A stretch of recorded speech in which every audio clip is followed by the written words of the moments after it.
तर हे द हिंदूमध्ये आर्टिकल आलं आहे, India needs to prioritise preventive care. तर हे मेडिसिनशी रिलेटेड आर्टिकल आहे. तर होईल काय, भारतात लेट डायग्नोसिस होईल प्रत्येक डिसीजचं वगैरे आहे, आणि ते लेट डायग्नोसिसमुळे बर्डन वाढायले त्या पेशंटवरचं. हेल्थकेअर सिस्टममधलं जेवढं लेट डायग्नोसिस तेवढा त्याच्या मॅनेजमेंटचा खर्च वगैरे सगळ्यात जास्त होणार आहे. तर ह्याच्यात हे सांगितलं की ह्याच्यात गव्हर्नमेंट काय करू शकते समजा.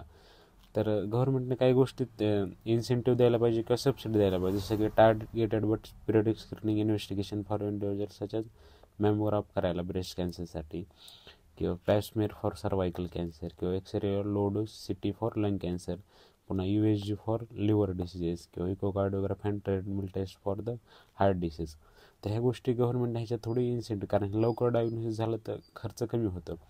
अजून दुसरं काय, अनफॉर्च्युनेटली कम्प्रेसिव्ह हेल्थ चेकअप जर करायचं झालं तर 8 ते 15,000 लागतात मेट्रो सिटीजमध्ये थोड्या, आणि ते एक्सपेन्सिव्हच मानलं जातं. गव्हर्नमेंटने ह्याच्यात थोडी सबसिडी किंवा थोडं इन्सेंटिव्हाइज केलं तर बरेच लोक ह्या गोष्टी करतील, आणि त्यामुळे डिसीज वगैरे लवकर डायग्नोस होईल, तर ते फायद्याचं राहील.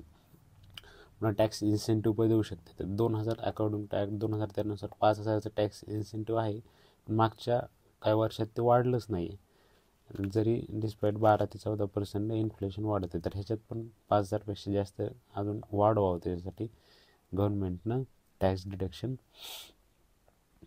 तर त्याशी रिलेटेड ॲक्ट आहे. होईल काय, म्हणजे आपण प्रिव्हेन्शनकडे नाही झालो, क्युअरकडे जायलो होतो. म्हणजे डिसीज होऊन द्यायचा, सगळं झाल्यानंतर मग त्याच्यानंतर ट्रीट करायला, तर ट्रीट करायला कॉस्ट खूप जास्त आहे, प्रिव्हेन्शनमध्ये कॉस्ट कमी असते.